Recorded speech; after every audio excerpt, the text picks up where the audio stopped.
Okay, Fran, you are good to go. Thank you. Good morning, everyone. I'd like to call the July 14th meeting of the Connecticut Paid Leave Board of Directors to order. Amber, may I ask you to please take roll call? Yes, thanks, Fran. Ava Bermuda Zimmerman.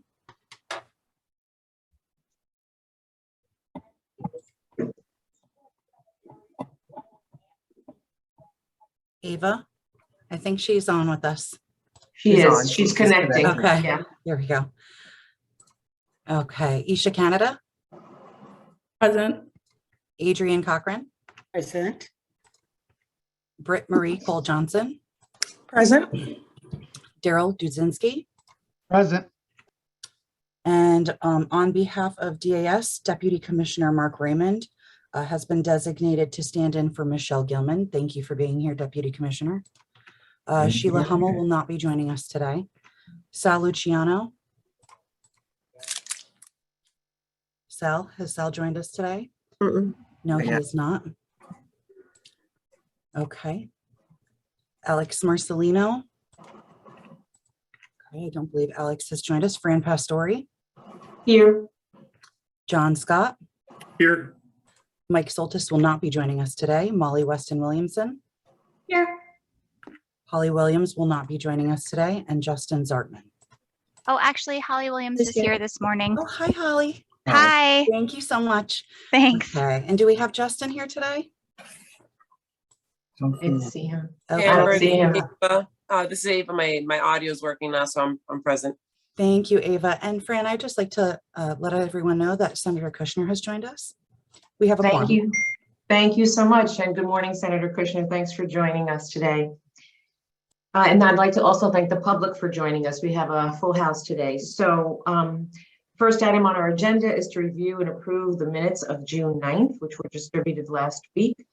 Are there any corrections or further discussion? Take that as a no. May I have a motion to approve? Motion to approve. A second. Second. All in favor? Aye. Aye. Any opposed? Any abstain? I'm sorry? Okay, no opposed. Any abstentions? Thank you. The motion carries. Okay, next item, Erin, would you kindly lead the Board of Directors on a policy regarding the contribution refunds posted for public comment on May 24th? Thank you so much. So in the main board meeting, the board authorized the staff to post two policies that relate to contribution refunds. Part one is when an employee who works for multiple employers and therefore ends up contributing above the Social Security contribution max. They have the right to refund above that number. And then the other part of it was when an employer over contributes and needs to come back. We made a slight adjustment to the policy based on the feedback at that May board meeting. We posted it for public comment. And although we received requests for copies of the policies, we did not receive any comments. So we are not seeking to make any changes at this point. So I can share a copy of the policy on the screen if anyone would like to see it, or I'm happy to answer any questions.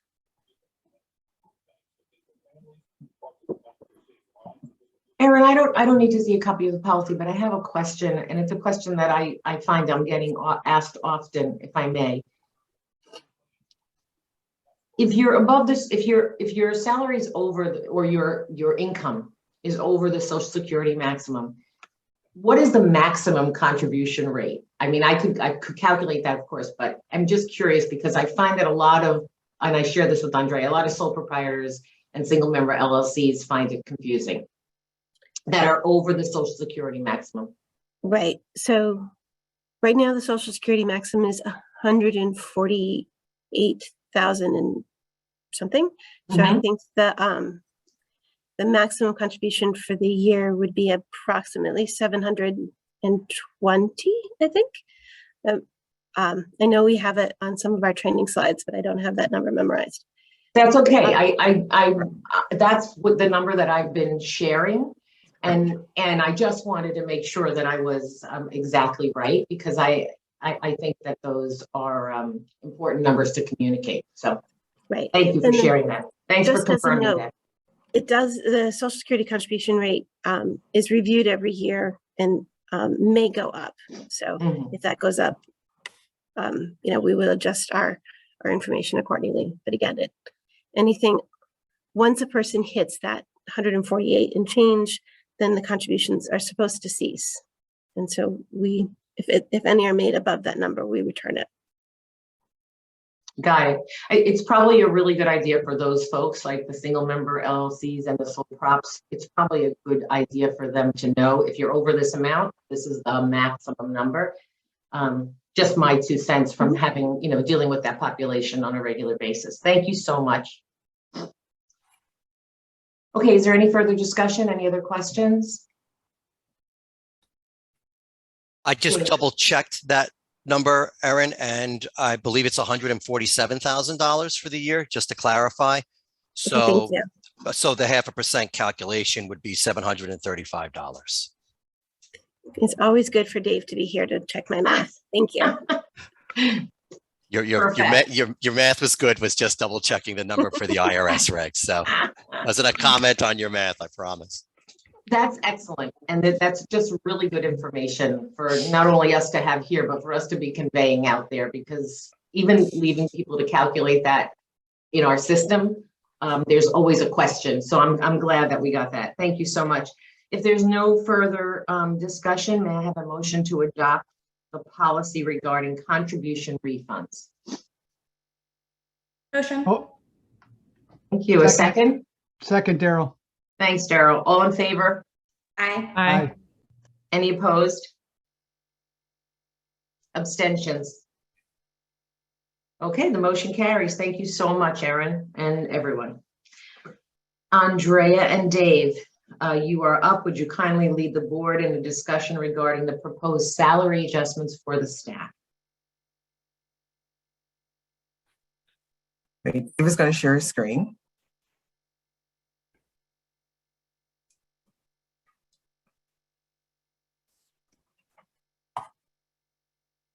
Excuse me, I'd also like to recognize that Representative Porter joined us. Welcome, Representative Porter. Thank you. Thank you. Dave, do you mind? There we go. Thank you very much. Good morning, everyone, and thank you for being here today. Dave and I would like to spend some time speaking to you about employee wage adjustments. You might recall this is actually a follow-up discussion from direction we received from the board in January of this year.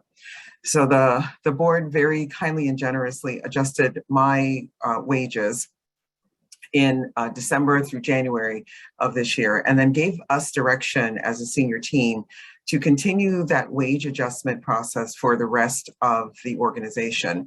It has taken quite some time to do that, and some of the reasons why will be explained as we go through the presentation. But today we're here to make a more comprehensive presentation to you as to what we've done and some asks that we will ask you to vote on at the end of the presentation and after discussion. Okay. So next slide, Dave.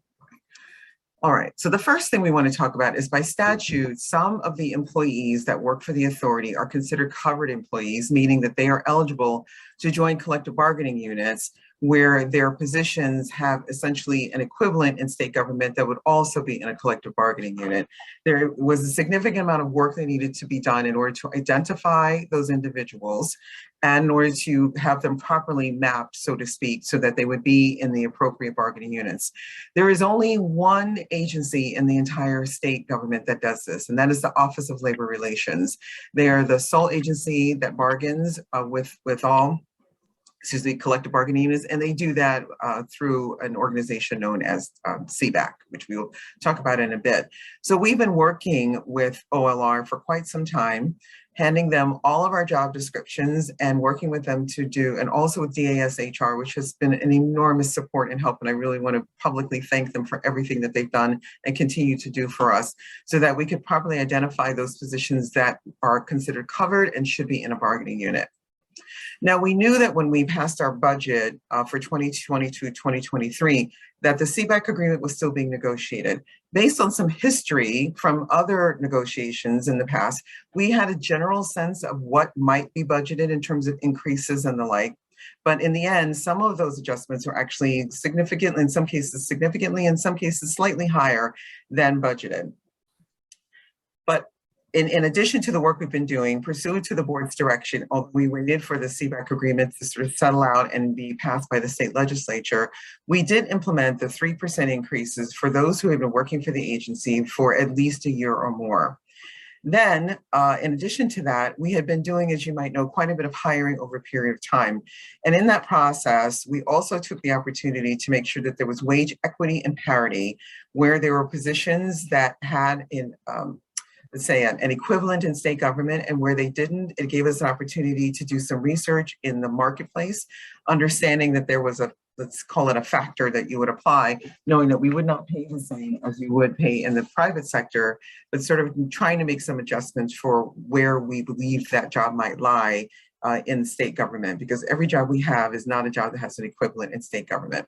So that is really what we've been doing for the last 6 months. And we've been working very closely, as I said, with the Office of Labor Relations, whose primary focus has been solidifying the CBAC agreement. They were finally able to do that. Congratulations to them and get it passed through the legislature. And then they immediately turned their attention to us to make sure that we could continue the work we had started with them, so that we could finally start to do some significant work to get people mapped into the organization, their collective bargaining units where they belonged. Next slide, Dave. So let's talk about the CBAC agreement and what was ultimately approved. So back in April, the CBAC agreement, and for those of you who may not know, CBAC stands for State Employees Bargaining Agent Coalition, and they represent the bargaining units, and they worked with the state. And so together that it was approved by the state legislature, and it approved the following adjustments. The first type of adjustment were lump sum bonuses, and there were two. $2,500 that was paid in June, and $1,000 that will be paid in July. The second type of adjustment was a general wage increase, and that basically represents an annual cost of living adjustment. That's 2.5%, and that's effective annually in July of 2022, and then again in July of 2023.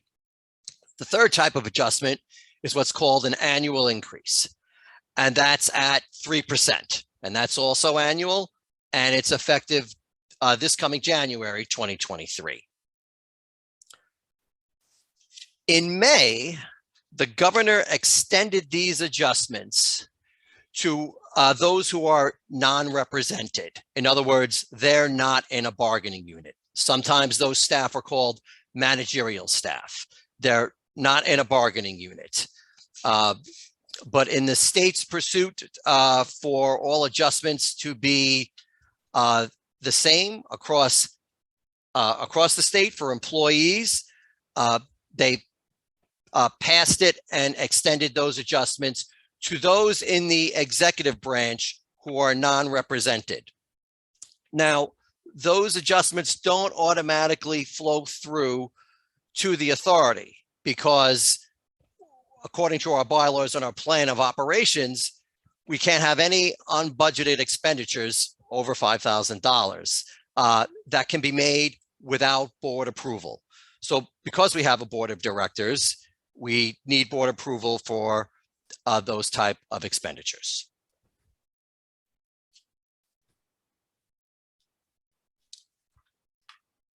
Andrea, I think you're on mute. I'm here. Thank you very much. Okay. So we are looking at, as Dave had noted, two types of requested wage adjustments. So this is our ask. So there are adjustments that are based on the CBAC agreement that Dave just reviewed, and those impact the staff that are in collective bargaining unit equivalent positions.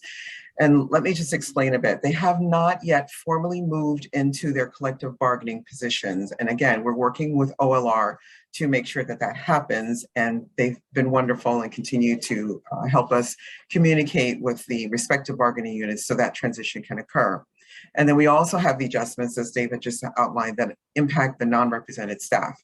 In addition to that, we're also asking for wage adjustments on an agency-wide basis based on the analysis that the board asked us to do in January, where we're doing two things. We're reconciling changes to salaries based on changes in duties, and we're also making sure that there's equity and comparability in salaries. So here would be an example of reconciling salaries to changes in duties. There is one person that we hired, and we said to that person, you will be essentially a sole contributor, an individual contributor. You won't have any staff, you'll be fine. And then they ended up with a lot of people because that's just the way that things unfolded. And that's fine. But you cannot pay a person that you thought was just going to have one person that they will be working with, and now are in a supervisory capacity, and ask them to work for the same salary. So that would be an example of what we did. Now, with respect to equity and comparability, some of the people that we have were working in identical jobs and had significant gaps in the salaries that they were paid. And this all had to do with different salary bands, and quite frankly, in some cases, our becoming accustomed to the way that the salary band and salary process works in the state of Connecticut. We're still a new agency. We've been learning. But when we noticed that there were some significant differences, we had to make sure that those salaries, for example, for people working in the exact same job, doing the same thing, that may have had a salary difference, that those salaries were made equal. So that's the work that we've been working on with HR, and again, through DAS, has been fabulous and wonderful to us. So we're asking for those two types of wage adjustments to be made. Next slide, Dave. So here's our formal request for board action. We'd like you to approve the equity and comparability adjustments, and also to authorize all of the staff to receive that $2,500 lump sum and the $1,000 lump sum, and specifically those that are in the non-represented category of employees, because we have to pay it to those who will eventually be in their respective collective bargaining agreements. Now, this third bullet is really important because we do have this obligation. I'm really asking the board to officially acknowledge that we do have this obligation to make these wage increases, especially for those who will be eligible to be in the collective bargaining units, so that year over year, with this official recognition, we can build our budget knowing that we have these increases built in, and we don't have to come back to the board every single time to say, we have people in the collective bargaining unit, the CBAC agreement has recognizes these types of wage increases or bonuses, and we need your permission again because it's more than $5,000, which just doesn't seem efficient or effective. And then finally, based on the memo that came out from the governor in May, we would like an authorization that all of the non-represented staff to receive that equivalent of those increases and the bonuses as they've been outlined in the previous slide. So those are the 4 areas of action that we're formally requesting the board to act on today. So you may be asking yourself, well, how does this impact our budget? And that is answered in the next slide. So with respect to fiscal year 2022, and Dave will address fiscal year 2023, we already had a 3% budgeted increase for all employees, whether they were identified as being in a collective bargaining unit or not. And so we do have resources for that. And we do have additional resources because we have a number of unfilled positions to date, and we're in our new fiscal year, so we do have those resources. So we do have the money to pay that June 1 time $2,500 payment. Obviously, far more than $5,000, which is why we're in front of the board. Dave, if you might, with some specificity, address the fiscal year 2023 budget. Sure, thanks, Andrea. So for fiscal year 2023, as Andrea mentioned, based on some past history that we had with the CBAC negotiations and from some guidance that we had from the Office Policy and Management, thank you, Holly and Paul, we budgeted the following items. There was a 2.5% general wage increase that we budgeted for the most part. There was a 3% annual increase that we did budget for. There was also a contingency fund for the items that we couldn't specifically identify because we didn't know about them at the time. For example, the one-time payments, but we knew we would need something. So we did budget a contingency fund for that because the budget was passed at the time, but the CBAC agreement hadn't been finalized. So in terms of numbers and how much this all is for the 2023 budget, we had specifically identified $450,000 of adjustments in the budget. And when I say these numbers, keep in mind that number includes compensation, and that includes the rate for benefits and pension and all that. So it's an all-inclusive number. The total effect to the budget was 600, and that's going to be affected to the budget is $629,000. We had specifically identified $450,000 of that, as I mentioned, and we had another contingency of $570,000. So in the budget, there was $1,020,000, and it turns out that the effect of all this will be $629,000. So in summary, what does that mean? It means that the budget for fiscal year 2023 and the budget for 2022 for that matter, more than covers the adjustments we're talking about today. So there is no additional ask for additional budget funds. We're sharing this information with you to be transparent and just advise what was identified and what wasn't identified. But again, we do have enough funds in the budget and we're not asking for anything additional. Thank you, Dave. You're welcome. So the last thing I wanted to add, and Dave may want to add something else, is could we go back to that slide, the previous one, just for one moment? That's okay, thank you. Is you might also be asking, well, if you have it in the budget, then why are we having this discussion? And here's why. It was just a contingency fund with no specificity to it. You can see that we're really talking about, well, I mean, we have a $20 million budget, so it's a small number in proportion to the larger budget, but we know that we try to be incredibly responsible with every single penny that we spend. We did not come to the board with specificity as to how we would spend that contingency fund because we just didn't know at the time. So out of what we think is the responsible thing to do and the abundance of caution is to come back to the board and say, look, we now know how we'd like to spend this contingency fund. Here are the specifics around that. And present you with those and a formal ask so that you can take a vote and be able to be in a place to exercise your fiduciary duty as a board as we ask for the authority to meet these obligations.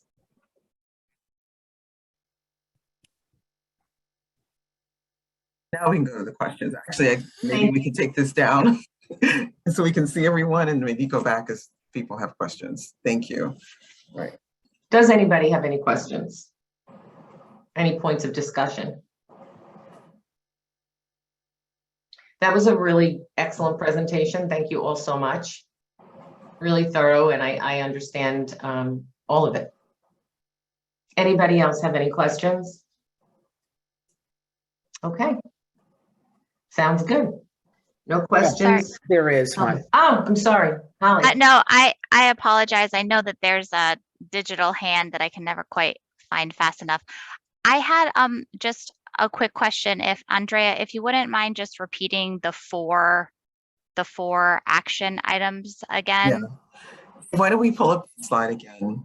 And while we will, I really want to thank Senator Kushner and Representative Porter for their ongoing support of the agency and all of the work that we've been doing. They've been extraordinary, and I really want to thank them for that.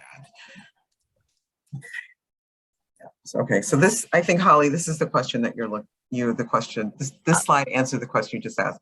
So as I mentioned, we've made some equity and comparability adjustments. We're asking for the lump sum payments, formal obligation of our formal acknowledgement of our obligation to meet the wage and COLA adjustments as they've been negotiated in the CBAC agreement, and to allow us to make the equivalent changes to managerial staff salaries and wages. Yes, thank you. You're welcome.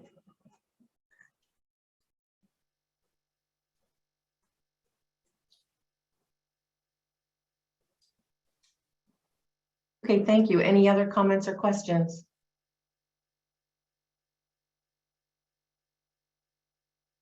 Okay, if there are none, may I have a motion to approve the proposed staff wage adjustments? Motion to approve, Daryl. Thank you, Daryl. All in favor? And a second, Scott. Thank you. Opposed? Any abstentions? Sorry, Fran, I'm Hang sorry. on, Fran. Wait. Let's We're start, off- let's start we're off again. kilter. Yeah, let's start again. So you've made the A motion. motion to approve, a Right, second. John seconded. So now we go to the all in favor. All in favor? Here we go. Sorry about that. It's all right. Aye. Aye. Aye. Any opposed? Any abstentions? Okay, the motion carries. Thank you so much, everyone. And Andrea, thank you for mentioning both Senator Kushner and Representative Porter for their support of this. Thank you so much. Well, both the of you. other thing that I wanted to mention is that they have been incredibly supportive of us as an agency, even, when there's been lots of things in the news about what hadn't been going well. They have really, we've been honest and transparent with them as we always are. They've been supportive. They've asked questions. They've held us accountable. I just wanted to publicly thank them for their unwavering support of our program, which was their baby and many others, but we're grateful for the opportunity to support it and make it real. So that's all I have to say. Thank you. Well, it's a great example of what leadership is about, and we need so much more of that. And, we have 3 women at the helm here. So thanks to all of you, including you, Andrea. I just want to say we love what you're doing, all of you. So thank you. Thanks, Senator Kushner. Okay. John, would you kindly provide us with the claim administration updates? Thank you, Fran. Good morning, everyone.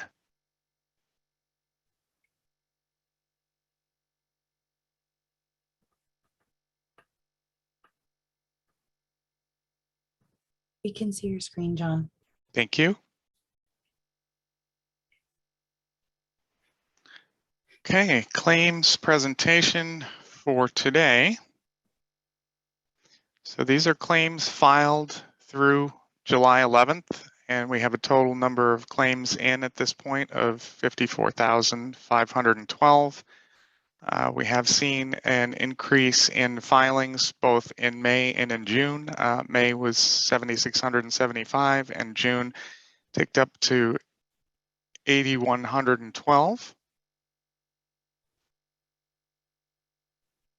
And here are the current, pardon me, the current approved claims as of 7/11, 26,878 at 49%, and denied claims as of 7/11, 17,180, 31%, and pending claims at 6631 at 12%. And claims by reason, we've seen consistency here with employees' own illness or injury being the largest category by far. And again, this past month as well, totaling 26,941, followed by bonding at 11,458 for totals, and pregnancy and childbirth at 9,194, and then care of a family member. And with respect to these other categories, significantly smaller numbers of claims, but we have seen some positive trends here in adoption and foster care in the past couple of months as well for bonding. We've seen some increases there with outreach that has been done.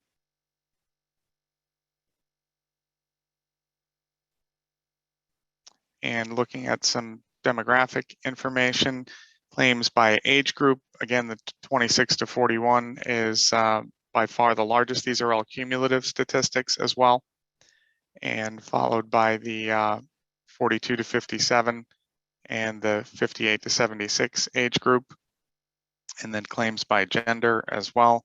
And again, the female claims outpacing male by over 2 to 1 here at this point.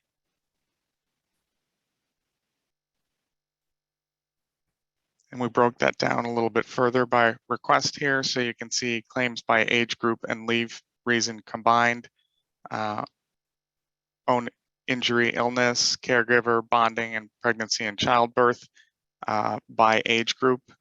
And again, you can see that 26 to 41 age group is the largest number of filers here by age, and followed by the 42 to 57, again broken down by leave, and again with the own injury and illness as a significant portion. In that 26 to 41 age group as well, you can see the bonding and pregnancy is pretty prevalent as well within that age group. And then leave reason by gender. So again, own injury and illness is the largest segment of claims here.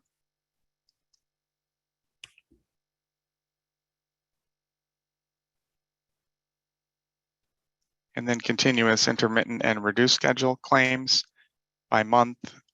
And again, the continuous by far is the largest category, and followed by intermittent and then reduced schedule.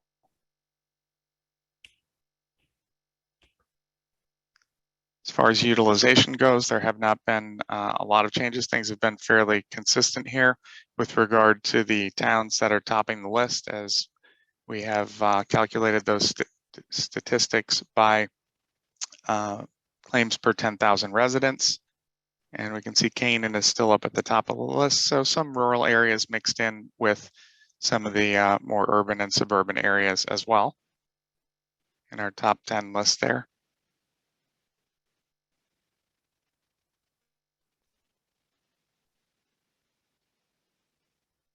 And then approved by leave reason, and these numbers have been fairly consistent as well.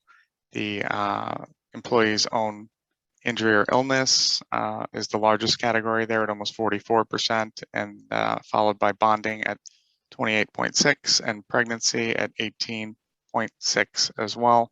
So on the approved side of claims, bonding and pregnancy makes up a very significant component of the approved claims load at about almost 47% there, and then followed by care of a family member.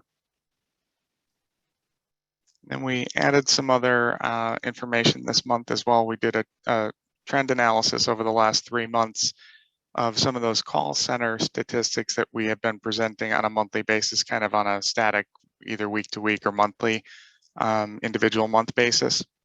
And we compiled some of these statistics on a monthly basis here.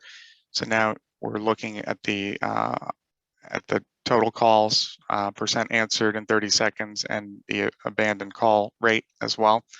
So the solid bar, it represents the total number of calls into the customer care center. And the line up on top, the blue line, represents the percent of calls answered in 30 seconds and the monthly trend thereof. April, they had some difficulty with the phone system, as you can see, at 66%. That phone system was actually entirely replaced at some point in May. So they have a new phone system, which has smoothed out the performance issues that were incurred back in April. And then on the line on the bottom there, the abandoned call rate. And again, you can see on that line the percentages associated with each month. And the month of April was a little bit of a challenge in that they were having some phone system problems. But again, that has been replaced, and that problem is has been resolved. And then looking at the hold time and handle times as well, you can see the average hold time remaining fairly consistent over that 3-month period. Max hold time again in April was somewhat higher relative to those phone system problems that I outlined. And then looking at the average handle time of the call and the average after call work time, again, fairly consistent in both of those areas as well. That concludes the claims presentation. Does anyone have any questions? I just had a quick one. So I think on the first slide, you mentioned that it's something like 31% of claims denied, which seems like a relatively high chunk for total claims denied. And I think we've talked about this in a few weeks. I just want to check on sort of what like what does that represent? What's that? That's almost a third of claims denied. So if you could just talk a little more about what those claims represent and why they're being denied. So again, that number has been somewhat skewed by the number of COVID claims that we had come in both in January and February. So that number was certainly a bit higher than we anticipated relative to the numbers of those claims that were denied. The overall number of COVID claims, I want to say, was approaching about 5,000. And I also want to say that approximately 85+% of those claims were denied on the basis of the fact that many of them did not provide paperwork. And typically the reason they did not provide paperwork was that those claims did not rise to the level of a serious health condition as defined in the statute. And the reality is that many of those folks had may have contracted COVID and had a lab test, but had no appointments with a medical provider, nor did they have any prescriptions or other treatments. And that's why they did not meet the statutory definition of serious health condition, and as a result were denied. So that definitely had skewed that number to some extent altogether.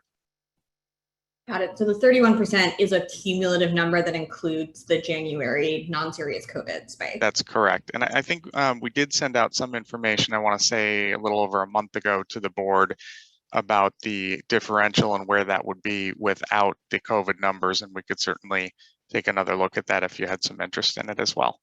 That would be super helpful. Thank you. Thank you, John. Thanks, Molly. Anybody else You're with welcome. anybody else have any questions? Any further discussion? Thank you, John. Okay, thank you. Of course. Jessica, can you provide an update on the registration and contribution portal project and the outreach and engagement updates? Yes, absolutely. Good morning, everyone. Let me share my screen. We can see your screen, Jess. Okay, great. All right, so our updates on the program metrics as of July 12th. We currently have nearly 139,000 businesses registered, which represents an increase of nearly 1,800 from our report last month. And we have 648 third-party administrators registered. Contributions as of yesterday actually were $521,595,032 either received or in transit. Private plans are up to 595 approved plans. This was an increase of 4 plans from the last report, which will become effective on October 1st. 542 of those are fully insured and 53 are self-insured, and this covers approximately 39,000 Connecticut workers. That's based on Q1 2022 DOL data.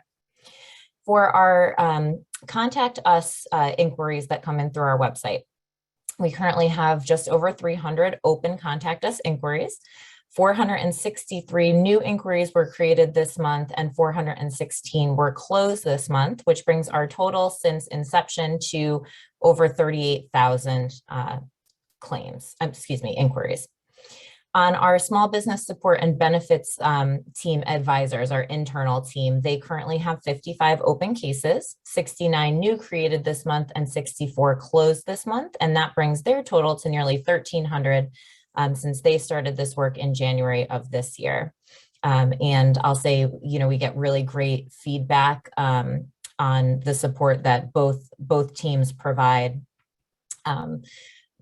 We are often hear, that the response was quick, that it was very helpful. So I think that people truly appreciate the work that both of these teams do on the customer support side very much. And then lastly, the number of Connecticut workers covered by the Connecticut Paid Leave Public Program is approximately 1.6 million. Again, that is based on Q1 DOL data from this year. On the portal activities for July and August, on the employer registration and contribution side, production support continues. The development for the fund recovery process is now underway. We have been reviewing a proposal for our website redesign and replatform, including meeting with that contractor for demonstrations of what this new site could potentially look like and the different things that they could do for us. and reviewing potential solutions for private plan audits. On the benefits and claims administration side, the work continues on integrating the AFLAC claim, employer, and payment data into our CTPL platform. Shifting gears to outreach and engagement, our website statistics, which I've been showing for the past several months. So you can see that in the month of June, our total users increased slightly, but for the most part, things have been pretty consistent, with the exception of course, in January, we saw a big spike, and in April, a bit of a spike, but otherwise we've been pretty consistent. For the year cumulatively, we've had over 443,000 users visit our website. 70% of those are new users, 71%, and 29% are returning users. We've had over 1.1 million sessions and 3.95 million page views. The average user is looking at over 3 pages per session, so per time that they visit our site, and they're spending over 3 minutes on our site. And I share this information to show, and also for myself to constantly be looking at, are we keeping people engaged when they visit our site? Are we providing useful information for them? And we are, because typically they wouldn't be looking at 3 to 4 pages on our site, and they wouldn't be staying for over 3 minutes if we were not providing useful information for them. And then I also just wanted to look at Q1 versus Q2, just to look at a more condensed period of time. And so again, from Q1 to Q2, we've seen some slight decreases across these metrics, but I don't think that's unexpected, just due to the fact that in Q1, we were really brand new in terms of benefits. Now things are leveling out a little bit, but we continue to see very strong metrics in all of these different areas. So this month, I wanted to focus my report on some of the great press coverage that we've been receiving. So we held a press briefing on June 16th, where Andrea and Scott Beeman, a senior vice president from AFLAC, addressed some of the issues that you heard Andrea mention, some of the kinks in the program, and the coverage was overwhelmingly positive. The headline was primarily that the backlog had been cleared. And you can see that we received over 20 different articles and news pieces that were generated from that. And I think that as Andrea constantly is leading with transparency, that was exactly what happened in this press briefing. And it worked in our favor, because people acknowledged that, yes, there were some issues. Yes, it's to be expected with the new program, and it's all moving in the right direction. We also, of course, released our annual report just, what was it, 2 weeks ago? Not just about 2 weeks ago. And that also generated some great coverage in publications like the Connecticut News Junkie, Connecticut Examiner, New Haven Register.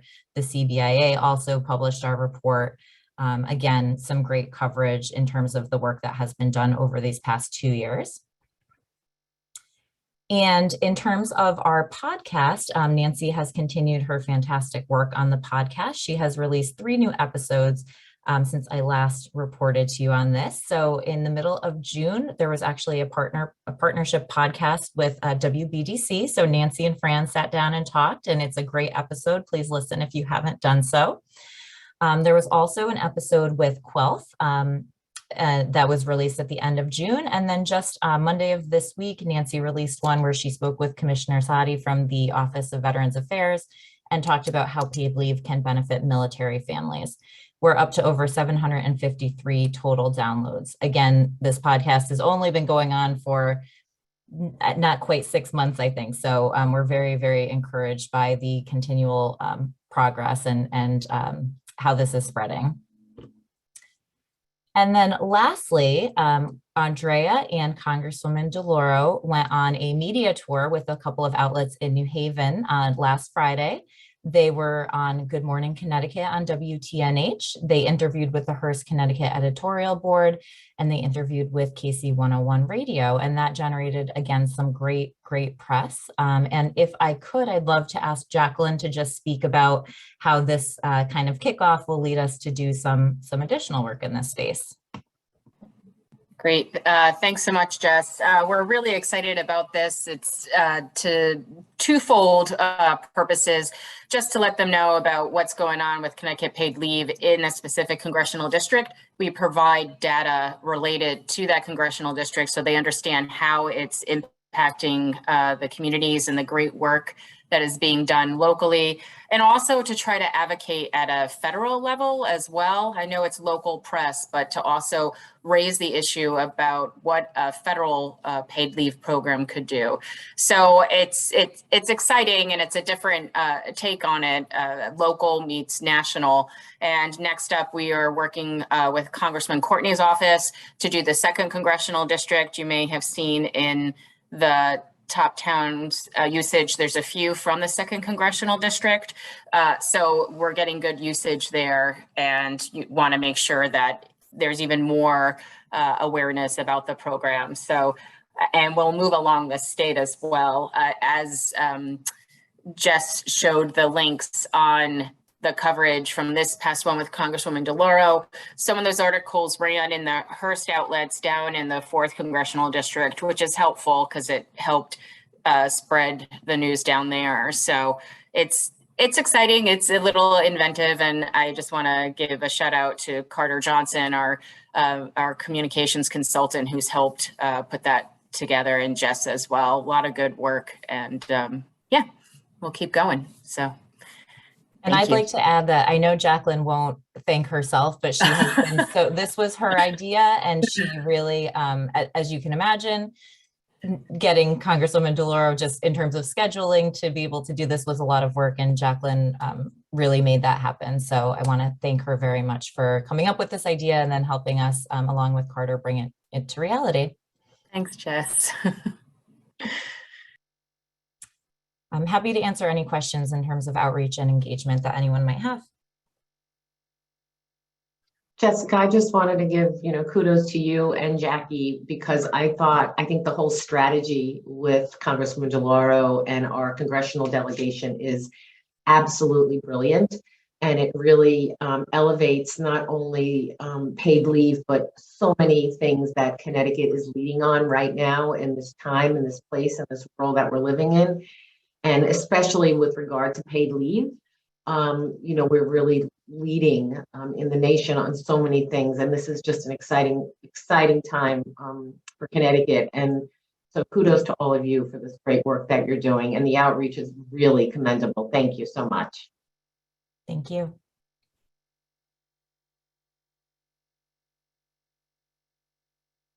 Okay, thank you so much for that, that presentation. So there's an item on here, number 10. Jackie, are you going to do legislative updates as well? No, I was kind of rolled into that. Okay, I thought so. Yeah, like annual report and the media tour have been what I've been mostly working on. So, and I think Jess covered them well. And I put the link to the annual report in the chat, just if those who are in attendance and haven't had a chance to look at it, they can access it. It is on our website. Thanks, Jacqueline. Thank you. Okay, committee chairs, would you please provide your committee report updates? And we'll start first with Daryl, policy and personnel. Thank you. We met last week and we discussed the policy regarding the refunds and the proposed salary adjustments for staff. Thank you.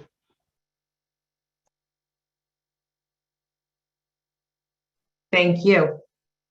Molly. We met as well. I think Jessica pretty much covered everything. I don't know if there's any questions. Okay, agreed. Thank you. Holly, finance and audit.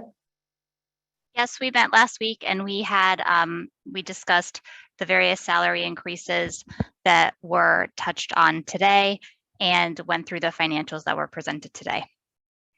Great. And Dave, do you want to provide the financial reports? Yes, I would like to. Thank you, Fran. Appreciate that. I'm going to share my screen.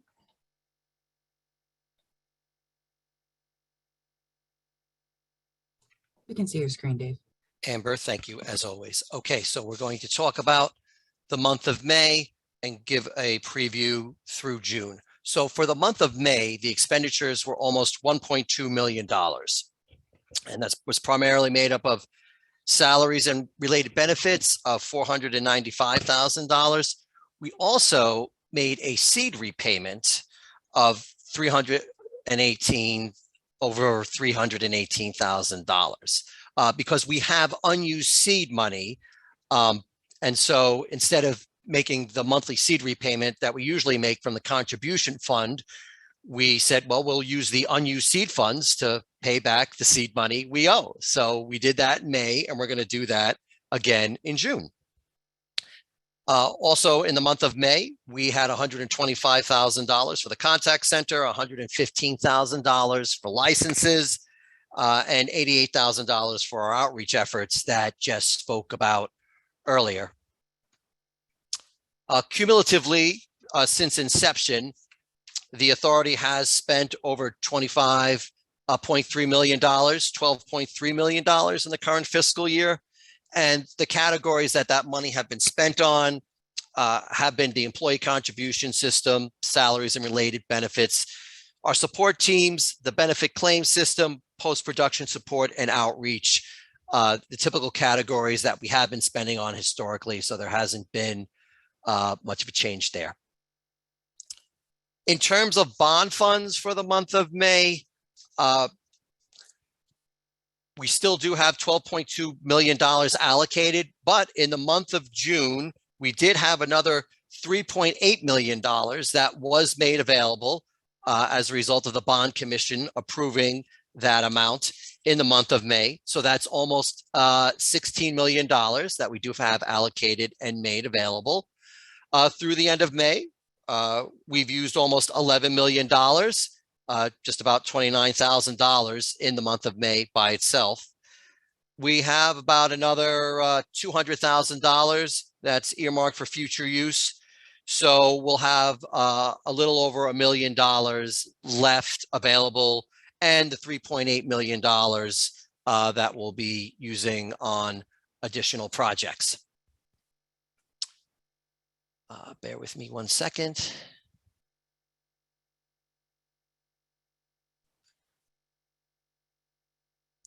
Let's talk about contributions. Contributions for the month of May.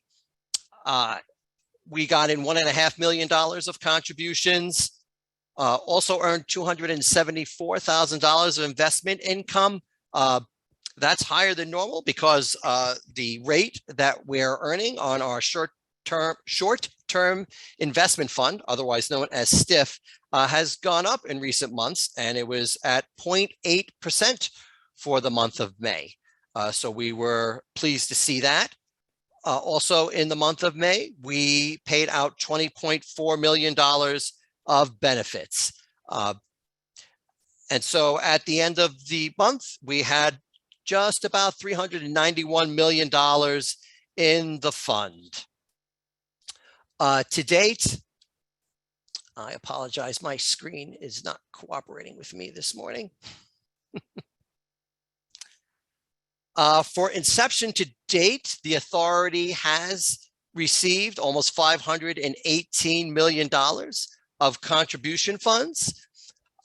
We've paid through the month of May about $75.5 million of benefits. This amount here includes the $20 million that we put in the oppressed account a few months ago.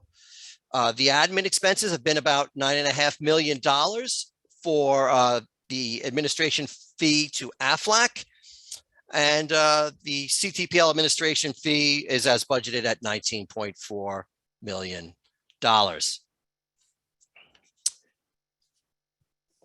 Let's talk about June for a second. So for the month of June, we paid out about $2.4 million.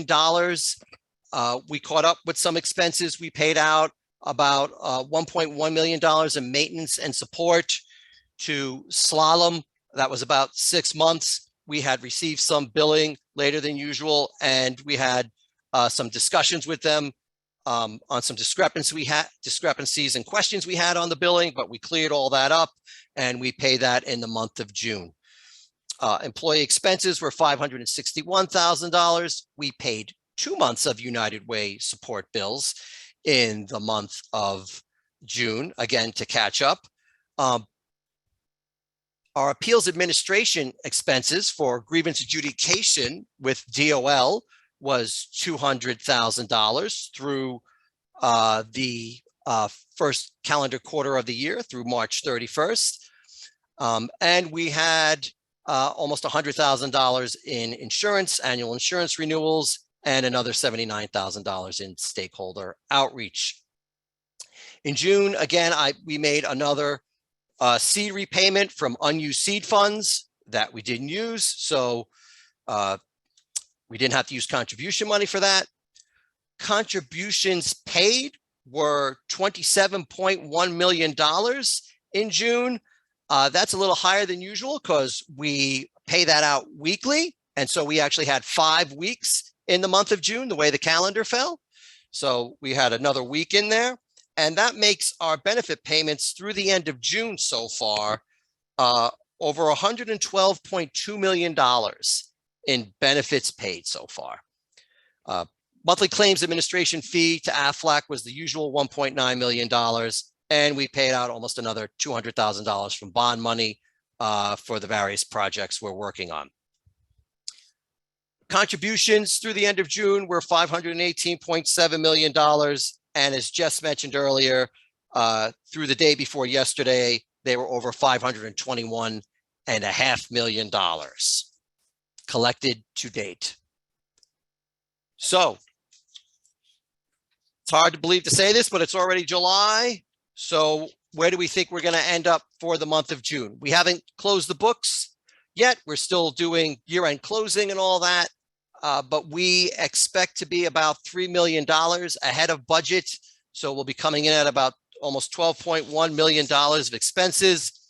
The significant better than budget items were grievance adjudication because the amount we paid DOL was less than we budgeted, and there was less to adjudicate, quite frankly, than we had expected and budgeted for.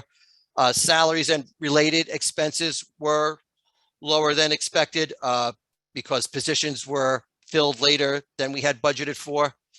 And Ava, I see your hand. I will get to you, I promise. Temps were $600,000 better than budgeted, and those were the significant items. Ava, did you want to ask your question now, or did you want me to finish? It was about the seed money. So is that okay now? Since you're on sure. the page? Certainly, Ava, go ahead. Can you remind us when we'll complete that seed money repayment? The seed money is due October 1st, 2022. So it will be paid in full by then. And we've been making monthly payments for almost a year now. So we've been on basically a 16-month repayment plan back to the state. Okay. And the last piece I wanted to mention was where we think the contribution fund will be at the end of the fiscal year. We expect it to be at about $362.2 million. Not much fluctuation from the last time we talked about that. Those are my prepared comments. Does anybody have any questions? Holly, did you have your hand up? Oh, no, I didn't. I was just going to Okay. say thank you, Dave, for presenting, a comprehensive overview as always. Oh, you're welcome. Thank you, Holly. Appreciate Yes, that. absolutely. Thank you. Thank you, everybody, for your time. Appreciate it. Okay, coming to the close of this meeting, everyone. Thank you, Dave. Is there any new business? Fran, I think I have her spot there on the agenda. After the financial report, it should say CEO report. It does not? Does not, but CEO, please give us a Okay. report. How dare me? I'm so sorry. No, it's okay. There were just a couple of things that I wanted to mention again. I express my deep appreciation to the labor chairs, and I see that Maddie Granado from Quelf is on as well. So I wanted to say thank you to Quelf for all of the support and for participating in our podcast. And I hope I can ask others who might want to also be part of the podcast. We're always looking for guests, so I appreciate that. The second is the annual report. I hope that everyone has had an opportunity. Thank you, Jacqueline, for putting the link in the chat. I personally wanted to thank the staff because I was out for the majority of the time that they were preparing that report. So there was a lot of furious writing, and a lot of the work began in earnest for most of the time that I was out on medical leave. So I really want to give the staff an incredible amount of, well, thank you for one thing, and an incredible amount of credit for the report. Erin, Jacqueline, Jessica, and Miranda Creative, that actually, when we gave them everything, really made it look as beautiful as it did, because we imagine that states will continue to ask us how we've done what we've done. And so we were anticipating the report not just ending up within our own ecosystem in the state, but hopefully it'll be shared by other states as an example of how you can stand up a program that can work and is effective for the people of their respective states. Finally, I wanted to, just in response to a question that had been asked earlier, I just wanted to share one slide, if you don't mind. All right, I don't know if anybody, I can put it in slideshow mode, I think.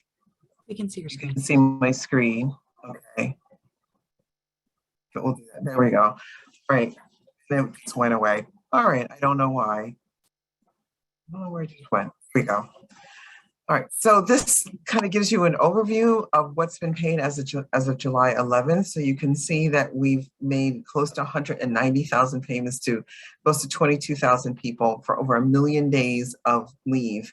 And we have crossed the $100 million threshold in terms of the amount of benefit that have been paid. Most people receive their benefit payments directly into the bank account of their choice, and a few use a debit card. And you see the average amount that people receive based on their income and the formula that's in the statute, get about $100 a day. Of course, it's higher or lower depending on what the person what the person's wages are. But this kind of gives you a sense of where we are as of just a few days ago in terms of how the program is being implemented and what payments have been made state. So we just wanted to share that so you can see that. And that was really all that I wanted to share, and to say thank you as always. I'm fully back, full time, and we're here. Eva, I see your hand. Is your hand still up from before? Or is it new? No, it's a new hand. Okay. That you mentioned ACH and then debit card as an option, and it never occurred to me this question, but I am curious. Is there another option for collecting payment, and has there been complications or any, I guess, group of people who are delaying in receiving payment because of not having a debit card or having a traditional bank account? No, so thank you. That's a great question. There aren't people that are being delayed because they don't have a bank account. We really did very carefully think about people who are unbanked, right, who have a lot of challenges getting access to traditional banking. And that's why, whether you have a credit union account or some other kind of account, you can get your payment. You can see very few people actually choose to get the debit card. But when you file for your claim, at some point in that process, you actually get the card. And if you have additional claims, we reload it. So it's the same card that you use. And that's very helpful to people so they don't have to wait for the card to arrive. We just activate it and then load it once their benefits are approved.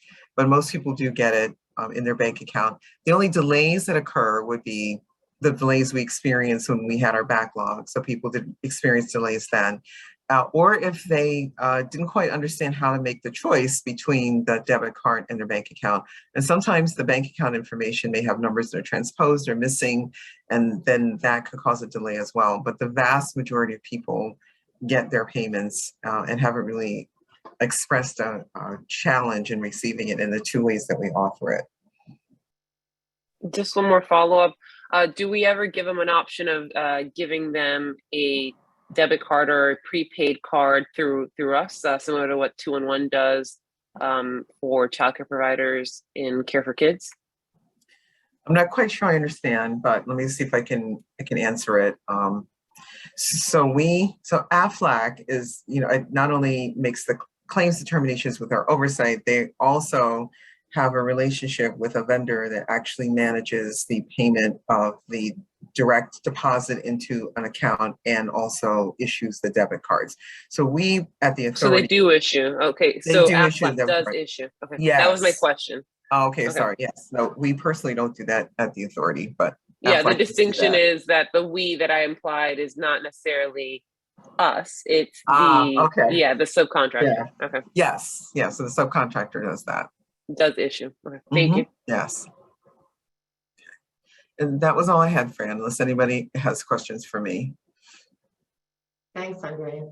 Does anybody have any questions for the CEO? All right. Thank you, everyone. Okay, so is there any new business? Any old business? All right. May I have a motion to adjourn this meeting? So Always moved. me. Motion to adjourn. I thought maybe everybody wanted to stay on a little longer. Thank you, Adrian and John. All in favor? I'm sorry, a second. I'll Well, which one second, of us got the Holly. first? I'll do the second. Adrian gets the first. All right, all in favor? Aye. Aye. Aye. Any opposed? Any abstentions? All right, the motion carries and the time is 10:07 a.m. Thank you so much, everyone. This was an excellent meeting. And thank you again to Representative Porter and Senator Kushner for being here. Thank you so much, everyone. Everybody. Have a great rest of the week. You too.